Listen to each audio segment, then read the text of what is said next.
Welcome to episode 29 of the A Travel Talk Show, broadcasting live every Tuesday, 7 p.m. BST from our base camp here in beautiful Maple Leaf, Canada.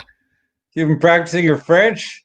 Oh, yeah. I'm impressed. I'm Yeah. impressed. We got to thank our guest tonight to get me into that little Francois Bonjour Colin mood.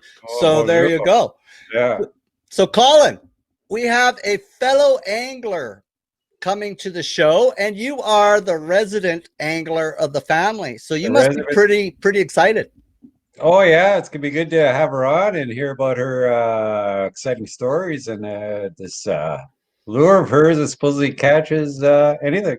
There you go. And in honor of our guest, we've decided to put a little bit of a trout and a little bit of a trout background because today we're talking some fishing. We're going to do some fishing.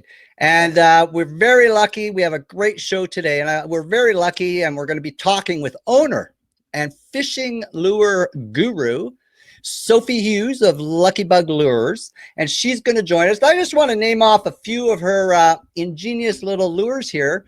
I love the names of these things. We're going to talk, we're going to bring up a little bit about the Bingo Bug, the Zombie Max, the Fusion Extreme, Lucky Plug, the F-Bomb. I don't even want to go there.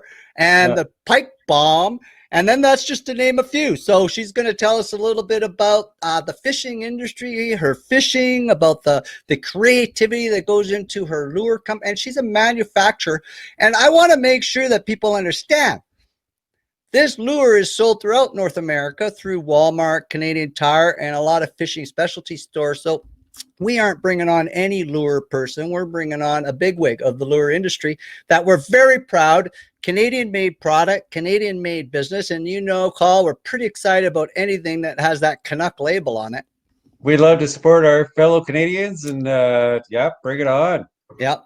And to finish our show, please stick around because we got a cool little feature we put together as we always do to end off our show. It's called Canada is Cool, COOL, not cold in the winter season. And what we're doing here is part of our video series, reminding Canadians to keep the domestic tourism push alive during the winter tourism season. Our tourism businesses, our tourism communities depend on it. So please stick around for this really wicked video, short but sweet, trying to hammer home how wonderful we are, our country is supporting the winter tourism season. And do not forget, get off the couch, put on a parka, bundle up, and go see some of our beautiful winter wonderland. But first, like always there, Junior, we got to satisfy the big wigs upstairs because this is a high-end production, Canadian, 100% made, maple syrup fueled, whatever you want to call it. We got to satisfy the boys upstairs. So we're going to do a little bit of housekeeping. The A Travel Talk Show is being recorded live, so bloopers happen. If we're not going to freak out, you watchers don't freak out either, okay? So we're fine with it. An edited version of this show will be available tomorrow on our ehCanada Travel website, Twitter, Instagram, Pinterest, Tumblr, YouTube, and LinkedIn. Our top globally ranked travel blog, we're also going to have it on, and our top blog is called Two Brothers, 2 Feet, 2 Curious, 2 Canadian. Please share, please get involved, and please contribute. My name, I'm Greg Gerard, the proud brother of Junior next door, who'll do his little bit. We're the co-host of the A Travel Talk Show. We're co-founder of ehCanadaTravel.com. We're the 23rd ranked travel blogger and the top 1,000 global travel bloggers by Global Rise as of 2020. So it ain't like 8 years ago. This is recent stuff. Yesterday, today even. Oh, I wish. And we're also small town tourism advocates and adventure tourism addicts. And next door is a better looking, better, smarter, and everything else he's going to tell you about is my junior brother, Colin. Thanks for all that great build up there, bro. I've learned from previous episodes, Junior. Oh, yeah. Good. I am the co-owner of ehCanadaTravel.com. I am the keeper of the code, the tech guy, the guy you call for support when you need help. I'm also the co-host of this awesome travel talk show. Number one in Canada. Number one. Yeah. So yes, and happy to be here, and happy to have everybody here. Hey, Welcome. man, what's that shirt you got going on? Show that off. Oh wow, this is Show it off. recent Get edition up. here. Stand up. Yeah. Hey, road trip. There. So we come today and we get a package in the mail, Junior and I. And in that package, our dear mother is so stoked on this logo we did for our road trip series. That's me. I got the big curly hair, and Junior there, he's the driver of the Maple Leaf RV. And we do have an RV that's all digged up in maple leaves. If you haven't seen it cruising across Canada, keep your eye out. That's us. But Mom came through and she said, I love that logo. So she goes out and makes up a cool bunch of shirts for us, and boom, we're surprised as hell to see it. So Mom, you rock. Way to support your family, Mom, and way to get behind our dreams and our wishes, and way to support us in all the ups and downs. So I thought that, I don't know, I got one too. It's pretty wicked, man. Yeah, I mean, it was my birthday present. You shouldn't have got one. I know. That's just not right. I love it. I love your birthday, I had to dude. share. I love your birthday. I love it. I know. I had to share. It's almost better than my birthday. That's a sad part. Yeah, well, you know. Yeah. Okay, so we're going to talk a little fishing industry, and here's something that I want everyone to realize. If you got any type of number of lakes around you, you could develop a fishing industry. And we've been to 1,000 different communities. We took 10 years to research this country. We did 98% of the parks in this country. We went over 6,000 parks and trails, hundreds and thousands of lakes. And I could tell you right now, Canada, and this is a known fact, has the longest coastline in the world, and about a quarter, 1/4 of the planet's freshwater lakes and rivers. So Canada is well known for fishing, and it's a huge opportunity for every community that has lakes within a day trip of them. And this is where the misconception is. I have a community, we don't have lakes in our backyard. Hello, fishermen will travel hundreds and hundreds of kilometers to go and hit a good lake. You don't need it to be in your backyard. You need it to be in your region, and you can use fishing to complement your community. So let me give you a little bit of info here, Carl. You know how I love facts, figures, statistics. Oh yes. Yeah. Yes. Stat man. Some goodies. Stat man. I know. Where's my cake? Yeah. Here we go. 32,000 lakes in Canada over 3 square kilometers. 32,000. 561 of those lakes are over 100 square kilometers. Huge. That's a lot of fish. Yeah. And there's all types of fish. Yeah. I mean, exactly. You can get almost every type of fish in Canada, whether you want burbot, grayling, trout.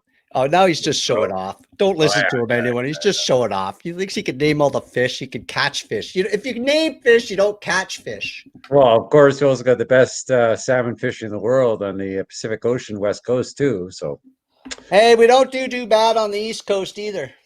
No, for sure. So according to Canadian Geographic, there are more than 8,500 named rivers. We can't forget our friend, the cousin of the lake, the river out there, which is also a fishing destination. And there are a lot of places in BC. And one of the places, and I remember from our road trip, one of the places where I saw there's 2 places actually, I saw so many river fishermen. One was in Haida Gwaii. Remember all those guys we saw in that river by the Nakoon Provincial Park? And then the other one was in Smithers. When we were driving there, and I can't remember the name of that river, but it was jam-packed. We hiked up that trail, and it was fly fishermen, right? Yeah, lined up. Yeah. So how many anglers in Canada are fishing our lakes and rivers? What do you think?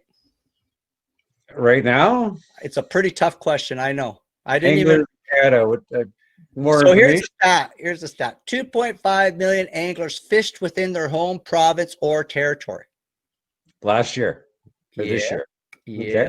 Okay. Nice. 628,000 visitors came to Canada to fish, and 150,000 or so Canadians who fished outside their home province and territory. So here's the beautiful thing. If you're a community out there and you're thinking of how to regenerate and how to revive your tourism industry, the market for fishing is already created. Now what the community has to do is develop the experience of fishing. Yeah. So we have people on our show as our guest today who help you experience fishing by providing you with the knowledge and the tools and the equipment to make sure that you're having a great day. So, you know, that's pretty big. So approximately 3/4 of active residents anglers live in 3 provinces, Ontario, Quebec, and BC. That's where a majority of the freshwater fishing is done, are in those 3 things. Do you know how much these people, so they're thinking, oh, fishing, I don't know, it's a lot of work. Well, not really. No, they love to travel. It's a whole adventure. Oh, and here's the other thing that people aren't realizing: if your community needs an economic driver, if your community needs to increase their municipal tax, if your community needs to improve their GDP, well, here's something to choke on. The residents and anglers in Canada spend $1.6 billion every year. I can see that. Yeah. The BC average spend per angler per trip. So let's say you have, you know, bring in 300 anglers to your community. Each one is spending $1,100. And this is according to Stats Can, so I ain't making this up. Yeah. So how much is it? $100 they're spending. All right. So how important is fishing? Let me tell you what fishing in our home province. 2019, the BC Freshwater Fishing Report came out. And it said recreational fishing industry in Canada employed. Okay, this is how important the fishing industry is and the people that support it, like our guest, Sophie of Lucky Bug Lures, is that it employs 3,500 people and generates, just in BC, $176 million in salaries and wages. Wow. 3,500 people fishing employs, and freshwater fishing, not ocean, freshwater. And it's generating over 176, well, I guess pre-COVID, 176 million in salaries and wages. And the government is happy for this, because here's what's happening. If you develop a fishing industry, the government got 73 million was generated in provincial, federal, and municipal tax revenues. Plus fishing licenses? That's, I guess that might even be part of it. I'm not sure if they're even counting part of it, yeah. Might, right? So in BC alone, there's 20,000 lakes, 750,000 kilometers of fishable rivers and streams, and over 24 different species, and 350,000 anglers spending a combined 3.8 million days fishing. And they love to travel. In BC, 3.8 million days fishing a year. Alone. Wow. Yeah. That's impressive. Yeah. That's amazing. Well, any community that's got any reasonable lakes within the area needs to get on this, so we can build up the industry as a BC industry, and we can invite more people. Our in province is huge. Our out province ain't. That's where we need to draw more people in to tell them what we got here and how important it is here and how fun it is here and how we have the supporting services too, right? Well, plus all these, like you say, these fishermen, and you can still find lakes, a lot of destinations that aren't busy. I know. So you can catch fish. I know. Big fish. I know. It's just, the thing is, you know, it's going to take effort to develop any type of economic driver in your community, and fishing is a huge one, and fishing is something we're all known for. It's an opportunity for any community to get on that. And then I'm sure our people, like our guests, would be more than happy to help them with their fishing industry, as I know she has helped other communities. And she might be bringing that up, but we don't want to spoil all the surprises. So we're going to let Sophie gab a bit, because, hey, man, no one came on this show to see us today. No, probably not. Yeah. No, this is where We're all here for Sophie. They go, this is where they mute it while the crazy Canucks talk and blab for a bit, and then they turn off the mute as soon as Sophie comes on. Right? Can't say I blame them. No, well, I know. I do that too, probably. So let me tell you a little bit of our guest, Sophie Hughes here. Sophie is an experienced marketing and business professional with a strong track record, and she's going to give us a little bit. She's the owner of Lucky Bug Lures, manufacturing of, and I'm going to say these again just because I love how it rolls off the tongue. Bingo Bug, the Zombie Max, the Fusion Extremes, the Lucky Plug, the F-Bomb, and the Pipe Bomb Lures. I mean, that's cool. You got that pretty good. You want me to say that again? Watch. Sophie is the manufacturer of the Bingo Bug, Zombie Max, Fusion Extreme, Lucky Plug, F-Bomb, Pipe Bomb. Oh, I missed the last one almost, but I got it. Right? That's good though. No one knew. I know. Thanks. Her products They have so much respect in the industry. Her products are sold at Walmart, Canadian Tire, Costco, Amazon, and hundreds of independent and small chain outlets across Canada and the USA. Awesome. Lucky Bug Lures is also featured lure on the Fishing the Wild West TV show with Wes David. Excellent. Isn't that cool? So let's welcome, enough about us. Let's welcome to the big show, Miss Sophie Hughes is going to join us from Lucky Bug Lures. And here she comes on screen. Hello, Sophie. Well, hello. Hello. Hi, welcome to the big show. The big show. Yes. So, great to have you. Yeah, thank you for making some time and sharing the fishing expertise and knowledge that you have and the story a little bit. But so maybe what we want to do tonight, Sophie, is we're going to start off the show. I did a little spiel about how much respect we have for you and how awesome you are. Maybe what you can do is take a moment to introduce yourself to our audience and who is Sophie Hughes and the Lucky Bug Lure Company. Well, you know, the Lucky Bug Lure Company started a number of years ago, and I'm just fortunate actually to be a part of the fishing industry. It's such a huge, I mean, you guys have been talking about it for a few minutes now, and honestly, it's a wonderful industry. I'm passionate about being outdoors, so to actually be able to share anything that I have with my knowledge, my experience, the products that we have, I'm super excited to be a part of that. So I'm a mother of two. I've got 2 children, and my husband and I have co-founded this business together. We live in the Lower Mainland, but we do like to fish and travel. So when you guys were talking about people traveling to go fishing, we love to go to the Caribou, the interior, the Kootenays. There's so many wonderful places, and the island. There's so many unique fishing destinations throughout BC. I mean, throughout Canada, to be truthful. I've done a lot of fishing coast to coast, and there's some amazing fishing pockets. We, as Canadians, are extremely fortunate to have all of this in our backyard. You know, and it's funny, all of these things are super inspiring, and we tend to be inspired when we go to a new place and we have a new fishery we experience and explore. We usually come up with either new patterns for our lures or new lures themselves. Nice. Cool. It's exciting. It's exciting.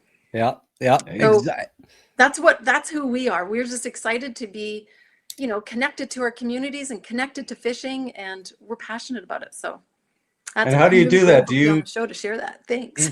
Or with the patterns there, you got to be curious. Like, do you guys open up the fish, see what they're eating, kind of sort of thing, or how do you come up with a pattern? So the patterns come from a lot of research, actually.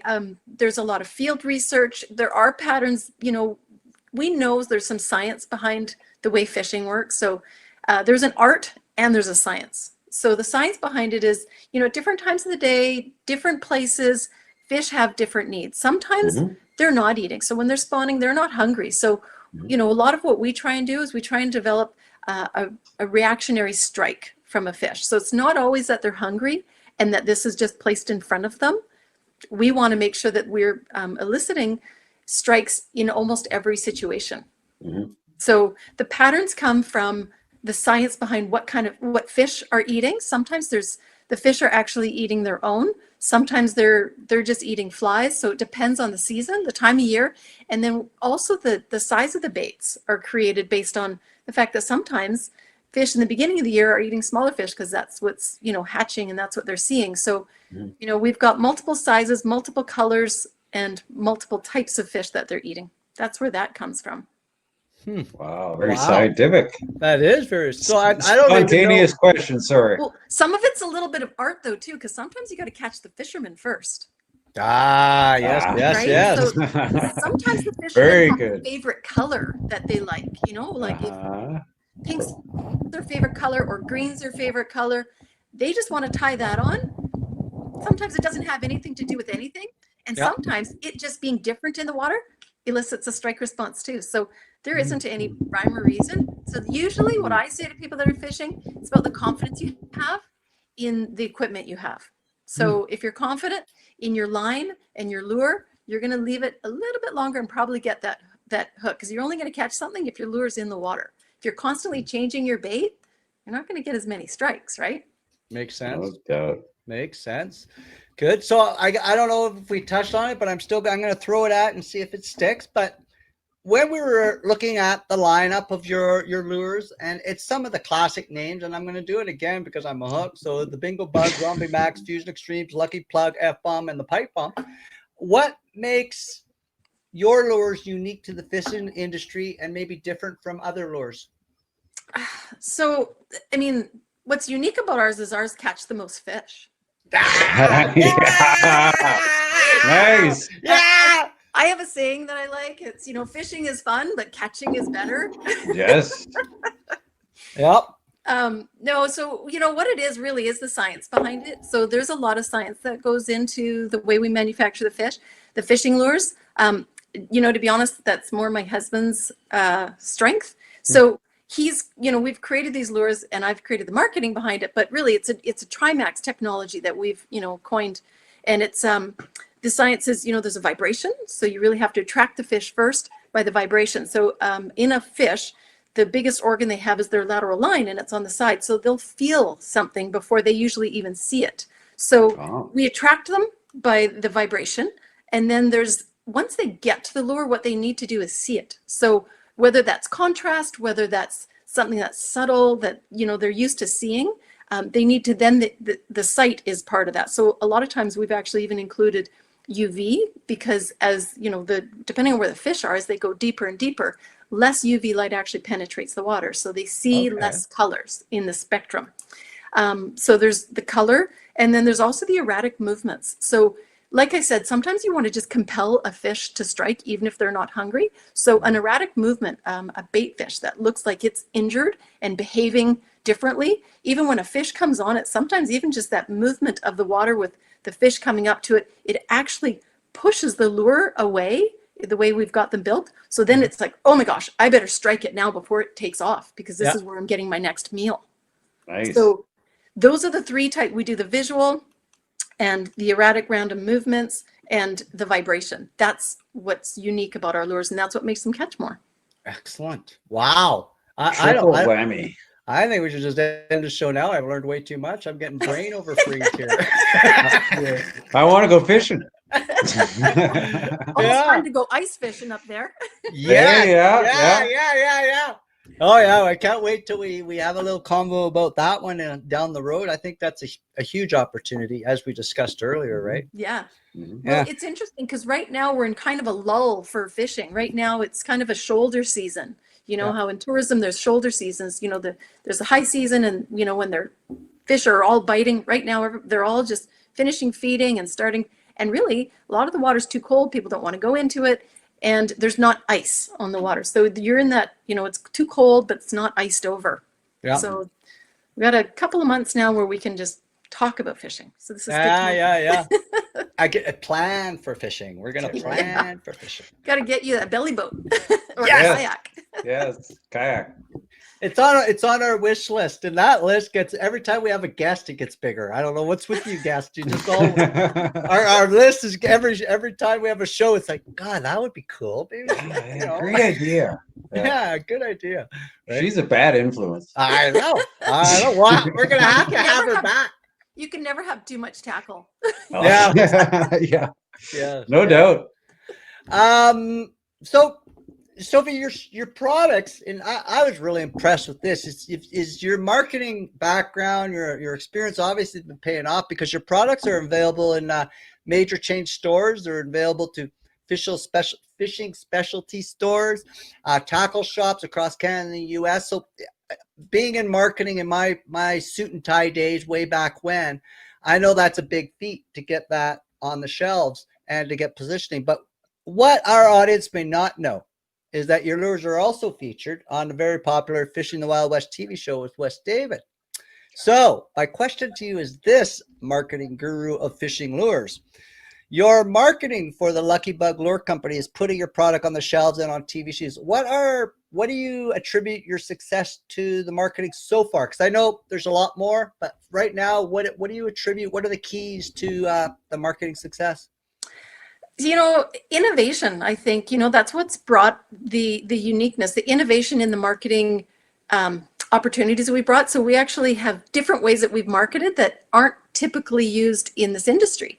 They're used in a lot of different industries, but the fishing industry has not changed a whole lot in a lot of years. And I guess I didn't know what I didn't know when I got into this industry. So we just marketed it really, I think, intelligently and differently so that it stood out. So we have these displays that go into stores that have TVs built right into them, so people can actually see the lures in action. Nice. We also did, they're silent salesmen. They do the work of the salesman. They explain to people what the lures do, but we used to even have live tanks. I mean, and a lot of fishing lure companies do that as well too. But, the live tanks, we did a bit of a road show through, the Costco's and just exposing ourselves to a bunch of different fishermen in areas that they wouldn't normally see us, which was a grocery store. So it was interesting. They were like, oh, this is interesting. And they wouldn't have seen us otherwise. So really just doing things differently and not necessarily expected, doing the unexpected has put us in front of a lot of places. Yeah. And, we've got, fishermen and anglers across, Canada and in the States that fish our product. And, they talk very highly about our stuff. And that's huge for us. That means the world to us, right? And every time someone catches a fish, I feel the joy, right? And the excitement. And I feel like that's great. I was able to make your day that much more fun and exciting. Yeah. Nice. Yeah. So what you're really saying is you don't have any downtime. You're always happy. Yeah. Pretty much. Right? All that lure karma coming into you is making you very happy. You'll be dancing around right after the show. With that, sorry? By extension, I've caught hundreds of thousands of fish. Yes. Yes, exactly. We all owe it to you. What's that called? I say we owe it to her. Yep. Not just catching the fish, but the meal and the barbecue. Yeah. That's off to Sophie. Yeah. So what advice would you give other new entrepreneurs in Sophie if they're, because of the adventure tourism is growing at almost 45 to 65% a year in Canada, across the world. It's a huge growing market. So what advice, if you were a mentor, what advice would you give a young entrepreneur who wants to enter the manufacturing side of the adventure tourism industry? So, my advice would be to give it a try. Go for it. If you're an entrepreneur at heart and you have passion, I would really try it. I would caution people to make sure that they have cash flow, just good logic there. Yeah. But honestly, I would most definitely encourage people to it's going to take a lot of hard work. Yeah. And it does take a lot of preparation, in order to do it, because you got to know when you're getting into manufacturing, you don't know what you don't know. So, yeah. And I know that sounds so contrived, but really you don't know what it takes sometimes to make certain aspects of it and what shortages and supply chain problems and all of those things. Yeah. So I would, caution somebody to make sure they get their testing done. At our shop, we actually have 3D printers. We have two of them. Two different kinds, I should clarify. One of them is for rapid prototyping. So that, that really helps us. We've had a number of them. We're on our third or fourth one by now because the technology's changed so much. But we do. So as a manufacturer, we rapid prototype our own stuff. When we first started, that actually didn't exist. Okay. We were pretty new. Like when I say we innovate, that was one of the innovations we came up with. So yeah, we rapid prototype. We take them and we walk across to the river or the lake that's nearby, and then we test them, and then we come back and we make modifications. It's actually pretty exciting. And if you are in the industry and you're thinking about doing something that's, not been done, or you want to do something a little differently, I would say just take the risk, do it. But, be cautious and be prepared to work hard and be prepared to give it your all. Oh, that's a big one. It's hard to have your own business, as Junior and I and you know that it's a challenge. I mean, but there's a lot of plus to it too, and like you said, I mean, there's a lot of satisfaction when things go well, right? Like Sophie said, if you got the passion, go for it. Yeah, exactly. Absolutely. And you were saying, those stats for the fishing industry are low, but the outdoor adventure industry, there's lots of money spent, particularly now that COVID is here. What do people have to do? I mean, really, fishing is very COVID friendly. I mean, your fishing pole is 6 feet. That is exactly what Dr. Bonnie Henry is saying, right? Yeah. And that, do you have any? What's your feeling, since we're there? What's your feeling about how the fishing industry has adjusted the challenges, the positive aspects of the fishing industry since this COVID period. What I'm hearing and what I think Junior is hearing is that fishing is doing really well during this time because it is social friendly, physical distancing activity. Yeah, it's interesting because I've seen a lot of new fishermen come on board and a lot of re-energized fishermen. So people that had actually taken some time off of the industry that are now coming into it and enjoying it again. You lose touch with it. You get busy with the day to day and this whole, if you got to look at the pros and cons, it slowed everybody down. And now people are able to take the time, go fishing with family, stay closer, connect more. And it's beautiful to be connected with the outdoors and nature and, learning new ways to fish. It's fantastic. Yeah. It's so much more than fishing. Just getting out there. I mean, it's not sure you're putting the line in the water, catching some fish, but it's everything else. Like you say, connecting with the outdoors, getting out, feeling the energy of nature. And it's whether or not you catch anything it's a bonus if you have, the lucky lures there. But just getting out there. People are discovering nature again. Yeah, and that's what people, true fishermen, true anglers, it is more about the experience. It's about being out there. It isn't always about which lure's on your line, and I'd love them all to be my lures on their line. It's not. What I really love is the fact that people are passionate about fishing. And what they want to be doing is getting in the water, connecting with their friends, connecting with their family, connecting with the nature. It's beautiful. If you just stop and take a look around, you'll see deer, you'll see birds, you'll see fish, you'll see nature, beauty. It's all around you. And it's amazing. Yeah. So I definitely think that, one of the positive COVID has done has actually brought people together in that way in nature. And I'm really excited to be a part of that and, pretty happy. Yeah. We did have a few bumps in the beginning. It was a little bit, nobody quite knew what to do. And in any industry, everything sort of shut down. But it really was something that reconnected people. And I'm grateful for that. Yeah. So, educate us I shouldn't say because I do fish. I just don't catch anything. We can change that. I know. That's why I'm excited. I got Junior over here who's all, when you fish with somebody who's like Encyclopedia Britannica of fishing. No wonder I don't catch anything. He's scaring them away by telling me what to do all the time. So he knows all the names of the fish too. I know. Yeah. So maybe what can you give us, like there's trout, there's bass, there's bull, there's Girard salmon, and you got all these 24 various species of fishing. How does BC break down in that? Like what do fishermen want? What are they looking at catching? What's the prize catch? It depends because we're, pretty unique here that we have a saltwater and a freshwater fishery that are both very, very strong. So the prize catch depends. Honestly, I think every angler has a bucket list that's pretty long. Yeah. I can say for myself, there's a lot of fisheries. We may not have them all here, but there's in the north of BC, we have an extreme, there is so much fishing there that we don't even realize is there. Even, in the Kootenays, it's a different fishery. We've got a lot of fishing and, we've got from trout to burbot to, walleye to salmon to cod. There's so many. And then if you want shellfish too, that's another fishery too. Yeah. Yeah. And Cliff here says, and Cliff, I believe if my memory serves right, he's a regular viewer. He has a fishing guiding company on the coast. I think it's the island, and I'm sure he'll correct me if I'm wrong. But he says July and August were busy as ever.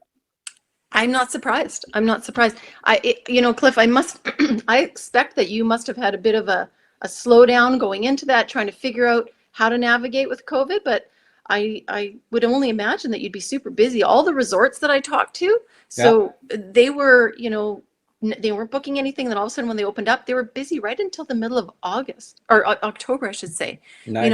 People wanted to go fishing and book a lodge and do something like that in our backyard. So I'm curious, Cliff, to see where it is you're guiding. Yeah. Okay. Cliff, you heard the call out. We got you here. Give us a shout out where you're guiding from. Here's a good, tell us what your guiding company is, Cliff, if you don't mind, and we'll give you a little shout out here. So we'd a little bit interesting. Don't be shy, Cliff. You got us going. He's not shy. You got to finish the story, buddy. You got to finish the story. because he's not shy. Yeah.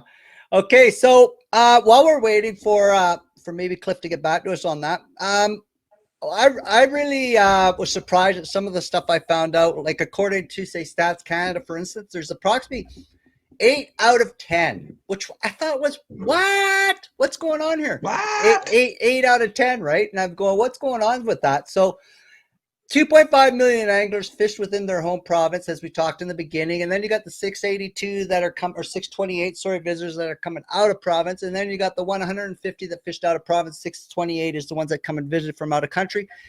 If you all got that. That's very confusing. But okay. I know. I bet Yeah, I got it. Really. Go on. Did you? Good. Yeah, Good. yeah. Write those down. Okay. That was then. This is now. And COVID's changed basically the whole playbook. So what I really would like to know is what are some of the things that you're seeing out there in this industry because of COVID, like on the guiding level, on the retail level, on the fishing lure level? What are you feeling out there right now? Well, we're still experiencing a lot of cross border provincial fishing. There's still a lot of people that are making their way, from here to Saskatchewan, here to Manitoba, back and forth, driving instead of flying. So they're actually stopping at more lakes than they probably would have in the past. I love it. Yeah, there's a lot more getting connected with nature and guides. I know a lot of the guides, they were a little bit worried in the beginning, and it did pick back up. I think, I see Cliff here was saying he's in Comox at CCC Charters. Yeah, CC Charters, so ocean fishing. Yeah. So, those kinds of places, I mean, even West David, who you were talking about before, he went and he did a trip on the island as well. Okay. So there is a lot of fishing, and they were full. Like they, starting in June, they got full right up. Yeah. Okay. I find the problem with trips like that is, like, we went on a recent road trip up to the Yukon, up to the Arctic Circle. Beautiful and fishing like there. there's so many everywhere you're driving, you're like rubbernecking, like, hey, that looks like a good fishing lake. Hey, let's stop there. And So there's I mean, beautiful fishing up there. Beautiful. Like yeah, you're saying, there's graylings and there's pike and there's huge lakers. There's burbot. There's some incredible fisheries up there, and they're tasty. yeah. And then you have to come back because you got to go back and fish the lakes that you missed. Right? So I mean, it creates unlimited more adventures. Yeah. And it like was you're saying, you're driving by these lakes and you're seeing them. That's how people get connected to fishing. It's the beauty in it. It's the sheer, in joy of the nature and everything, and the people. Typically when you're on the water and you see someone else on the water, and if you're catching fish and they're not, you're like, oh, hey, what are you using? Or what did you use? How did you do? Everybody waves. Okay, so here's the deal. If you've sold all, you've got your products across North America and Canada and US, you got them in some big box stores, Walmart, Canadian Tire, you got them in the tackle shops, you got them in the fishing shops, you got them on a very Wild West, Fishing the Wild West TV show with West David. You've accomplished a lot as a entrepreneur. What's next? What's next for Lucky Bug Lures and Sophie? Like what's coming down the pipe? Well, we're, always developing new stuff. So we're actually, prototyping a few things. I was actually recently in Castlegar and Trail in the Columbia, and I was actually doing some prototyping, testing, and, just seeing some other different ways of fishing. So we're still working on that. We're still looking to grow. There's lots of opportunity. We're certainly a young company in, the fishing industry. I've got lots of friends that are in the company, and they're the 4th generation that are, manufacturing lures. And I tip my hat to them because it's a lot of work. So I'm looking forward to following in those footsteps and continuing just to expand our fishing line and work with more brand ambassadors. We're, really growing our brand ambassador program. And I'm really excited to, like I said, fish vicariously through them, because I get to share all their experiences, and then they get to share their knowledge, because there's a lot of waterways I possibly won't have the opportunity to fish in my lifetime, but I get to hear about it and learn about it through their experiences. So, I see there's someone here that's from Calgary, and I actually have not fished in Calgary, and it's Carrie there's some amazing fishing in the Bow over there, and I've got lots of brand ambassadors there, and the fishing there looks exceptional, and I hope one day to get there soon and do a little bit of fishing. Excellent. Another shout out, Carrie Horning, a regular viewer. Our regular viewers are very voiceful. It's the other ones that are shy, that they just love to watch our show and sit back and enjoy it. But we've got some regulars that love to speak out, and we enjoy and encourage and welcome every single one of you. Well, I actually see one there, Bob McKinnon. He's actually from Ontario. He's one there of you go. Yeah, and Bob is saying a great, I'm going to put that up there. Bob is saying great lures, great company. Kudos to the Lucky Bug lure manufacturer guru, Sophie here. So Bob saying a good little shout out. Thank you, Bob, for making that effort and shouting out. Thank you, Cliff. May is saying no better way to enjoy the outdoors with fishing. Thank you, May. And again, Cliff and Carrie, thank you for sharing your thoughts. So now that we've gone through with the show, is there any particular message or any particular thing that you would like to share with our audience? Because we will be putting this out through a whole bunch of fishing groups. I think we're on about 20 different fishing groups, so we will be putting it out. We'll put it all through our social media, and then we're going to also write about it in our blog. So is there any message that you would like to leave our audience before we let you go, Sophie? And again, thank you for coming on board. Thanks for having me. I guess what I'm still wanting to do is still grow the younger generation and encourage them to join the fishing movement.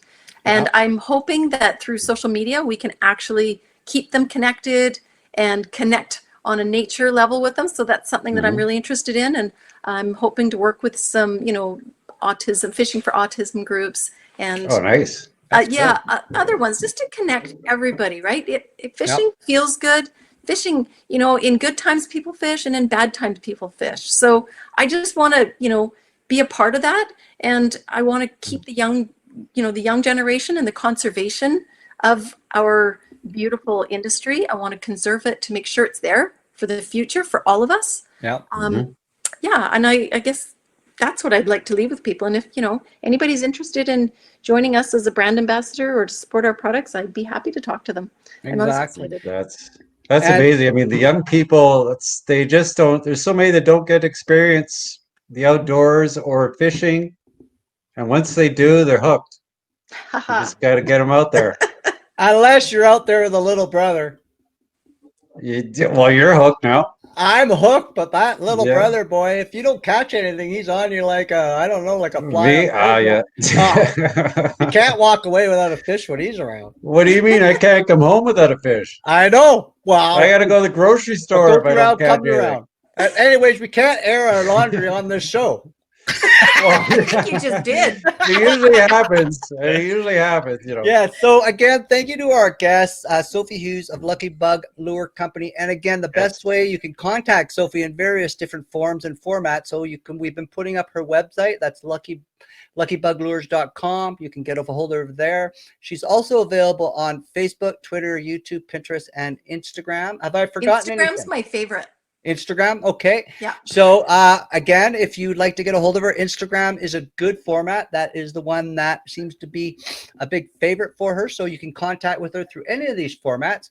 And also through the luckybuglures.com website, you can actually connect with her on all her different social media formats. So that's a good way to get on there. And that's actually the route we took. Went to her website and then we followed all her stuff. So she's stuck with us, and I don't know if she's realized, but she's stuck with us now. So we're following all her social media, and we encourage everyone else. And again, if you want a quality lure, you want a Canadian-made product, BC-made product, and proudly Canadian product, please look up luckybuglures.com. And check out their lineup. Hey, before we let you go, Sophie, tell us about this 4-in-1 tool. Oh, the combo tool. Yeah, that's actually a really unique tool. It's I mean, if you like to keep your fish, it's a great way to humanely, take care of them. Yep. And then you can actually, it comes with a built-in fillet tool in there. So the knife is right in there, and you just there's 2 safety features, so you just disconnect it and then you can fillet them right there. It's got a scoop and it's got a sharpener, so you can keep your blade nice and sharp all the time. And then you rinse it off, and if you happen to drop it in the water by accident, it floats, so you can't even use it. That's huge. Good thinking. That's huge. Yeah. Right. We don't want all our fishing gear goes to the bottomless pit. Yeah. Yeah, Yeah. exactly. Yeah. No littering with this one. It always comes back. That's good. It's leave no trace behind, literally. Oh, absolutely. Yep, Absolutely. yep. Okay, Sophie Hughes, thank you very much for joining us on the A Travel Talk Show. And again, before we let Sophie go, you can get a hold of her at luckybuglures.com. At that website, you can connect with her on all her social media formats. Please follow her as we do, so we can even all meet up on her social media if you want. Just somebody organize it, and we'll definitely do that. So again, Sophie, thank you for coming on our show.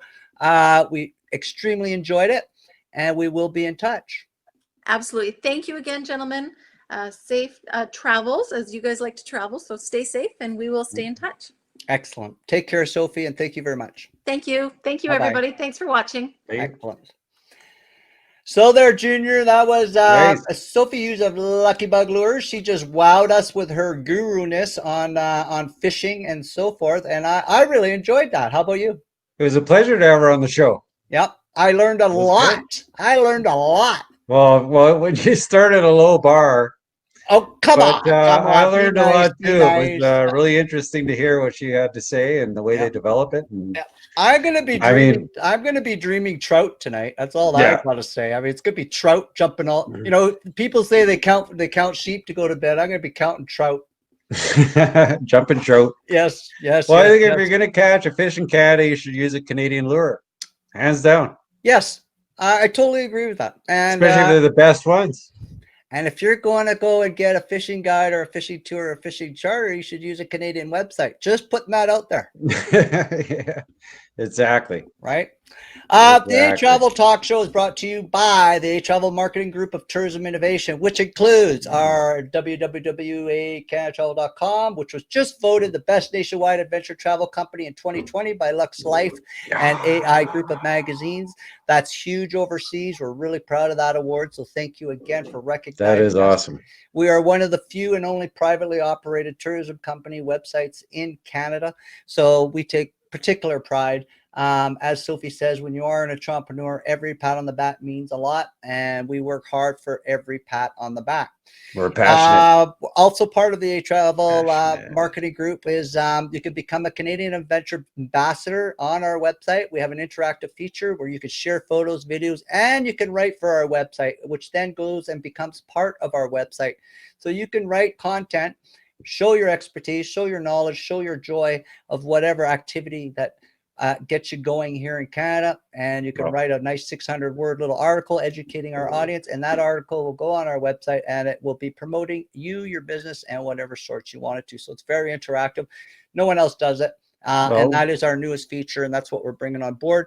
You can also sign up your tourism business for our 1-year free trial. Yeah, we're not drunk. Yeah. What we're doing here is we're supporting our tourism industry during this COVID period, and we've managed to figure out a way where we can offer a 1-year free trial to every tourism business in this country. It's on us, and we're going to take the bite. It's our way of helping out the tourism industry through COVID-19.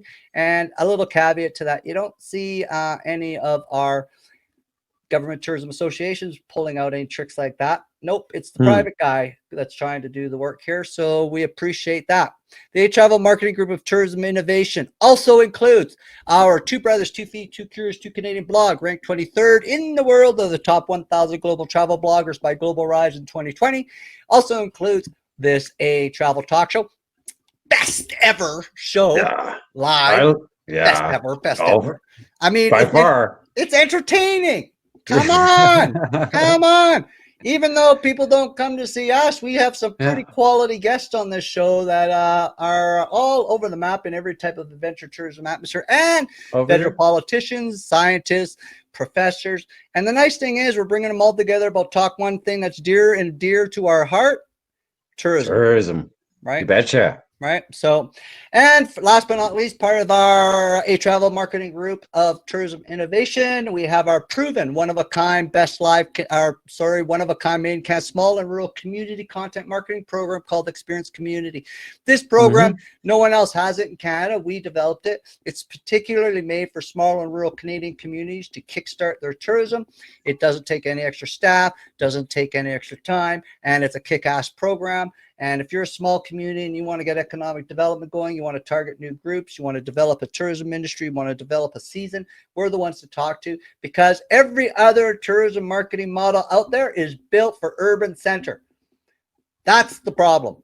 Small communities can't afford those models. This model you can afford, and we've got the analytics to show you. So get a hold of us and we'll show you this program, and you will be impressed. So we are the host of the travel talk show, Greg and Colin Gerard. And bro, you want to say something? I was going to say I am biased, but it'll beat out those big community programs if you put the effort into it. Yep. And I have faith in that. Yeah. Well, and here's a little tidbit since you brought that up. Our program, when we taught this group that we're working with right now, our program is bumping TripAdvisor, Booking.com, all the big boys out of the position. We have 1,400 new, almost 2,000 actually, new first page of Google search results from this program. A small community that maybe had 5 is now at 2,000. Yeah. So what this community is doing, it's preparing for the market. They're developing their seasons, they're developing target markets, they're going out there, they're doing a great job, and I can't wait. I can't wait to see the results. Oh, they're taking back their tourism marketing. Yes. Like you say, I mean, people have been sleeping and they've let Google, yep, Booking.com, etc. take over all the positions that can't be found. Yep. I mean, take back your internet tourism, take back your marketing. Yes, we can help you with that. We've been listening to the same voices in tourism for 40 years, and it hasn't gotten us anywhere. So what it's gotten us is lazy. So we're relying on these other people to do the work that we should be doing. We're relying on what they think we should be marketing to. The best expert to community tourism is the community. You can't lump them all into the same pie and say, here's a program, good luck. Every community needs to be customized. They need to figure out what they want to target, and this is the program that do it. Stop. Yeah. Wait, let the regionals, let the provincial tourisms worry about the now. You should be worrying about the future. You control the future. Let them worry about all the issues that's happening in tourism right now, because literally what we can do is just support the domestic tourism crowd. But what you need to do is prepare your community, because it is going to blow wide open. I mean, everyone's itching to do stuff. It's going to blow. No. And, I don't care what the associations say. If they try to take the credit, we can go blind, hog tie us, stick us in a shed, and put a lock on the door, and tourism will still explode when this is over. So I don't care what anyone says. It's going to explode. The point is, the next war is on the internet. That's where people are going to compete. That's where the next competition for the next tourism dollar will be, is on the internet. Well, it's happening right now. Happening right now. People are... that doesn't have any visibility, you're not going to win that tourism dollar. Yeah. People are planning ahead. I mean, people are sitting at home. What are we going to do? Let's plan next year. Let's plan our next trip. They're not waiting until it opens up. Nope. And there's no reason to wait anymore. This is not, this is not the 1960s when these associations were godlike. That we didn't have technology when they started. We didn't have all these new technology, these new tools that are being developed online. There's people like us that all we do is develop, and we're a lot different than what we're competing with. But we're also a little bit smarter, because we're growing right now and others aren't. And that's the difference, is there's a little bit of personality, a little bit of fun, put fun back into tourism, because it is supposed, hospitality industry. There's a reason we call it that. We need to be able to start acting it. Yeah. Right. Fun. So again, that's our lecture. You can find us on all our social medias. Please follow. Following is huge. We love following. Please follow. If you follow us, then we can share all these awesome guests like Sophie with Lucky Bug Lures. Awesome. We're going to bring her back, because she's full of information, and we do love the way her passion is for fishing. And that's what we bring guests like that back. If you are passionate about your industry, we will bring you back, because if you haven't figured it out yet, we're a little bit passionate. And Sophie was awesome. Sophie, you rocked it. Yeah. Okay. So that's our show for tonight from Canada, the capital of autumn colors, fall seasons, and extraordinary experiences. That is what we call Canada. And we're going to see you next week. Same time, same place, different guest, 7 p.m. PST right here. And make sure you follow our social media so you see who our next guest is. And we have a great announcement of one of our guests, which we have exclusive rights to, which we'll be announcing hopefully on our next show. So come in and tune into this. It's massive. Exciting. So it is. Anything you got to say there, Junior, before we let him go? And we're going to play our winter tourism video, and then we'll see you next week. Thanks for coming out, and stay tuned for next week. Enjoy the video. So this is our video. Yep, go ahead. No. Okay, this is our video. We're a big believer in year-round tourism. We're not into the seasonal. We think tourism should be year-round in Canada. We're big lovers of snow, ice, and winter tourism, avid outdoorsmen in the wintertime. So what we did is we're going to put a little winter video together. We just want to put a little nudge into the domestic market out there in Canada that winter is cool, not cold.